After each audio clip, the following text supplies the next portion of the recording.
नमस्कार दोस्तों। आज मैं आपको भारत की आज़ादी की पूरी कहानी बताने जा रहा हूँ। एक ऐसी कहानी जिसमें संघर्ष है, राजनीति है, कूटनीति है और लाखों लोगों का बलिदान है। जी हाँ, हम जिस स्वतंत्र भारत में सांस ले रहे हैं वो आज़ादी हमें 15 अगस्त 1947 में मिली थी। लेकिन आज़ादी अचानक नहीं आई। इसके पीछे लगभग 200 साल का संघर्ष छिपा हुआ है। और अगर हम इस कहानी को सही तरीके से समझना चाहते हैं तो हमें वापस जाना होगा लगभग 400 साल पीछे। एक ऐसा भारत जिसे इतिहासकारों के अनुसार प्राचीन और मध्यकालीन भारत की सबसे समृद्ध अर्थव्यवस्थाओं में से एक था। अर्थशास्त्री अंगस मेडिसन के शोध के अनुसार 1700 के आसपास दुनिया की कुल अर्थव्यवस्था में भारत का हिस्सा लगभग 24% था, जो उस समय दुनिया में सबसे अधिक थी। यह कालखंड भारतीय अर्थव्यवस्था के चरम को दर्शाता है, जो कि बाद में ब्रिटिश शासन के दौरान 1947 तक घटकर 3 से 4% तक रह गई थी। 17वीं शताब्दी तक भारत दुनिया की सबसे बड़ी अर्थव्यवस्थाओं में से एक था। 1700 के बाद उपनिवेशीकरण और डीइंडस्ट्रियलाइजेशन के कारण भारत की हिस्सेदारी में भारी गिरावट आई। भारत मसालों, रेशम, कपास और कीमती पत्थरों के लिए प्रसिद्ध था। इसी समृद्धि ने यूरोपीय देशों को भारत की ओर आकर्षित कर लिया। 1498 में एक ऐतिहासिक घटना हुई। पुर्तगाल के नाविक यानी कि वास्को डी गामा समुद्री रास्ते से भारत पहुंचे। इसके बाद यूरोप के कई देशों ने भारत में व्यापार करना शुरू किया, जैसे पुर्तगाली, डच, फ्रांसीसी और अंग्रेज। लेकिन इनमें सबसे ज़्यादा ताकतवर बनकर उभरे ब्रिटेन की एक कंपनी जो थी ईस्ट इंडिया कंपनी। 31 दिसंबर 1600 को इंग्लैंड की महारानी एलिजाबेथ ने एक व्यापारिक कंपनी को अधिकार दिया। शुरू में यह कंपनी केवल व्यापार करने के उद्देश्य से भारत आई थी, लेकिन धीरे धीरे यह कंपनी भारत की राजनीति में भी हस्तक्षेप करने लगी। 17वीं शताब्दी में अंग्रेजों ने भारत में कई बिजनेस सेंटर बनाए। सूरत, मद्रास, मुंबई, कोलकाता, इन जगहों को ब्रिटिश फैक्ट्री के नाम से जानने लगे थे लोग। यहाँ से वे व्यापार करते थे और धीरे धीरे अपनी सैन्य शक्ति भी बढ़ाने लगे थे। 18वीं शताब्दी में भारत में एक बड़ा राजनीतिक बदलाव आया। मुगल साम्राज्य कमजोर होने लगा और इसका बड़ा कारण था डेथ ऑफ औरंगजेब। औरंगजेब की मृत्यु के बाद भारत में कई छोटे छोटे राज्य बन गए। यही वो समय था जब अंग्रेजों को भारत में हस्तक्षेप करने का मौका मिला। भारत के इतिहास में एक बहुत महत्वपूर्ण युद्ध हुआ, बैटल ऑफ प्लासी। यह युद्ध 23 जून 1757 में लड़ा गया। एक तरफ थे बंगाल के नवाब सिराजुद्दौला और दूसरी तरफ थी ईस्ट इंडिया कंपनी की सेना, जिसका नेतृत्व कर रहे थे रॉबर्ट क्लाइव। इस युद्ध में अंग्रेजों ने षड्यंत्र और गद्दारी का सहारा लिया। नवाब की सेना के एक सेनापति मीर जाफर, इन्होंने अंग्रेजों के साथ दिए। परिणाम यह हुआ कि अंग्रेज इस युद्ध में जीत गए। इतिहासकार मानते हैं कि यही वो घटना थी जिसने भारत में अंग्रेजों के शासन की नींव रखी थी। प्लासी के बाद अंग्रेजों की शक्ति और ज़्यादा बढ़ गई। लेकिन और एक बड़ा युद्ध हुआ, बैटल ऑफ बक्सर। बिहार के गंगा किनारे के निकट बसे बक्सर में यह लड़ाई लड़ी गई थी, बैटल ऑफ बक्सर। यह युद्ध 1764 में हुआ। इसमें अंग्रेजों ने 3 शक्तियों को हराया।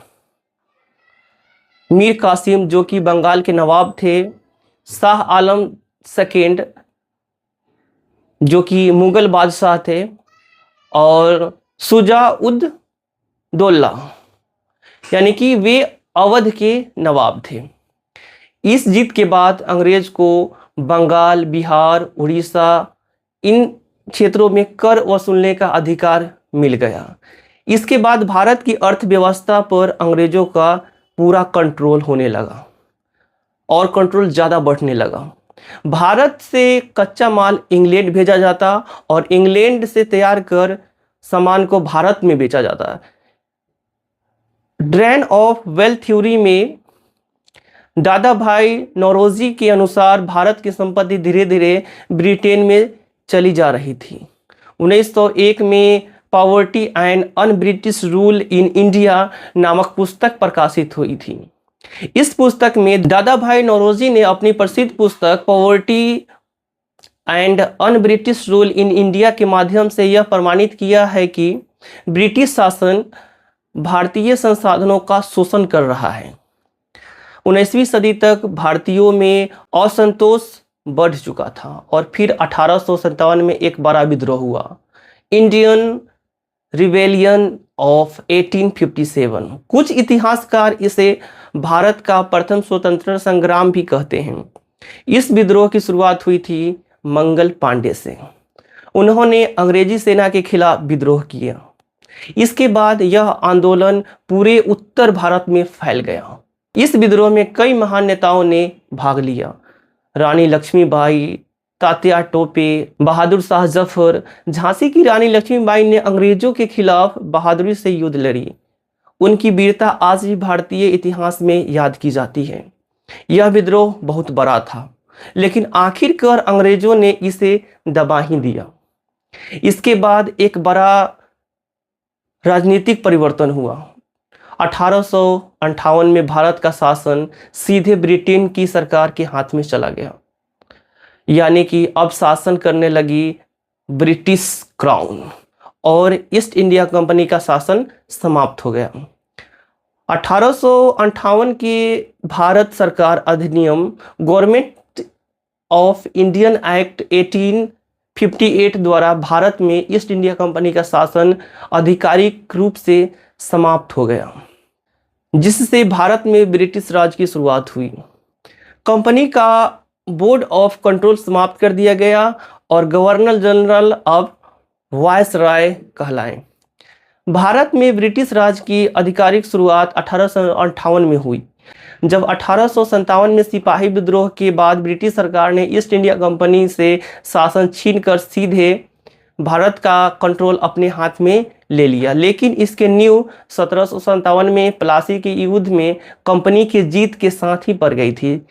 इसके बाद अंग्रेजों ने धीरे धीरे पूरे भारत पर अपना वर्चस्व स्थापित किया। 1857 की क्रांति भले ही सफल नहीं हुई, लेकिन इससे भारतीयों के मन में आज़ादी की भावना और ज़्यादा जग गई। अब आने वाला था एक नया दौर, एक ऐसा दौर जिसमें राजनीतिक आंदोलन और क्रांति सब साथ साथ चलने वाले थे। इसी दौर में उभरने वाले महात्मा गांधी, भगत सिंह, सुभाष चंद्र बोस। 1857 की क्रांति भले ही अंग्रेजों ने दबा दी थी, लेकिन इस घटना ने एक बहुत बड़ा बदलाव कर दिया। पहली बार भारतीयों को यह एहसास हुआ कि अगर वे संगठित हो जाए तो अंग्रेजी सत्ता को चुनौती दी जा सकती है। इसी विचार से आगे चलकर 1885 में स्थापित हुआ इंडियन नेशनल कांग्रेस, यानी कि INC। भारतीय राष्ट्रीय कांग्रेस की स्थापना 28 दिसंबर 1885 को बम्बई, यानी कि अभी के मुंबई के गोकुलदास तेजपाल संस्कृत महाविद्यालय में हुई।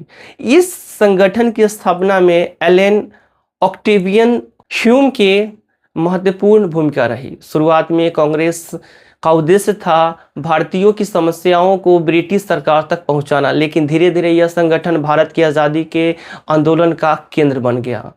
कांग्रेस के शुरुआती नेता में दादा भाई नौरोजी, गोपाल कृष्ण गोखले और बाल गंगाधर तिलक। इन नेताओं ने भारतीयों में राष्ट्रीय भावना जगाने का काम किया। बाल गंगाधर तिलक ने एक प्रसिद्ध नारा दिया, स्वराज मेरा जन्मसिद्ध अधिकार है और मैं इसे लेकर रहूंगा। 1905 में ब्रिटिश सरकार ने एक बड़ा निर्णय लिया। वायसराय लॉर्ड कुर्जन ने बंगाल का विभाजन कर दिया, पार्टीशन ऑफ बंगाल। अंग्रेजों का उद्देश्य था भारतीयों को धर्म और क्षेत्रीय आधार पर बांटना, लेकिन इसका उल्टा असर हुआ। पूरे भारतीयों में विरोध हो गया और लोगों ने विदेशी वस्तुओं का बहिष्कार करना शुरू किया। इस आंदोलन को कहा गया स्वदेशी आंदोलन। 1915 में भारत की पॉलिटिक्स में एक नया नाम उभरा। महात्मा गांधी साउथ अफ्रीका से भारत लौटे थे और उन्होंने एक नया रास्ता दिखाया। उनका मानना था कि बिना हिंसा के भी अंग्रेजों को चुनौती दी जा सकती है। जलियांवाला बाग हत्याकांड 13 अप्रैल 1919, यह दिन भारत के इतिहास का काला दिन माना जाता है।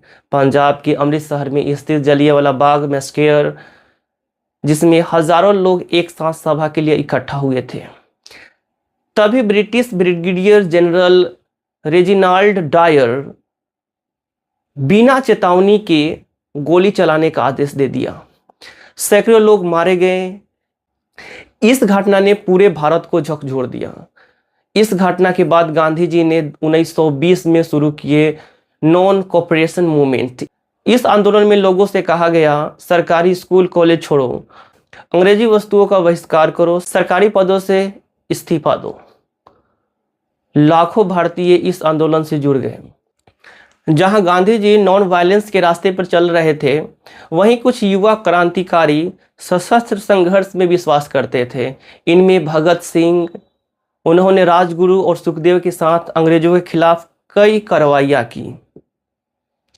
8 अप्रैल 1929 में भगत सिंह और बटुकेश्वर दत्त ने दिल्ली की सेंट्रल असेंबली में बम फेंके। इसका उद्देश्य किसी को मारना नहीं था, बल्कि बाहरी सरकार को अपनी बात सुनाना था। इसलिए बम खाली जगह पर फेंके गए, जिसके बाद भगत सिंह, बटुकेश्वर दत्त को गिरफ्तार कर लिया गया और बाद में उन्हें आजीवन कारावास की सजा सुनाई गई। 1930 में गांधी जी ने एक और ऐतिहासिक आंदोलन शुरू किए, जिसे सल्ट मार्च भी कहा जाता है। गांधी जी ने साबरमती से दांडी तक लगभग 390 किलोमीटर की पैदल यात्रा की। इस कानून का उद्देश्य था ब्रिटिश नमक कानून का विरोध। द्वितीय विश्व युद्ध के दौरान भारत में आज़ादी की मांग और तेज हो गई। 1942 में गांधी जी ने शुरू किए quit India movement. Gandhi ji का नारा था डू और डाई, करो या मरो। पूरे देश में अंग्रेजों के खिलाफ आंदोलन शुरू हो गया। उसी समय एक और आंदोलन चल रहा था, जिसका नेतृत्व कर रहे थे Subhash Chandra Bose. Indian National Army, INA, या कहें आजाद हिंद फौज। उनका प्रसिद्ध नारा था, तुम मुझे खून दो, मैं तुम्हें आज़ादी दूंगा। आखिरकार लगातार संघर्ष, आंदोलन और दबाव के कारण ब्रिटिश सरकार को फैसला लेना पड़ा और 15 अगस्त 1947 को भारत को आज़ादी मिली। भारत के पहले प्रधानमंत्री बने जवाहरलाल नेहरू। भारत की आज़ादी की कहानी सिर्फ एक राजनीतिक घटना नहीं है, यह लाखों लोगों की संघर्ष, त्याग और बलिदान की कहानी है। आज हम जिस स्वतंत्र भारत में रहते हैं, वह उन सभी महान लोगों की देन है जिन्होंने अपने जीवन को देश के लिए समर्पित कर दिए। नमस्कार।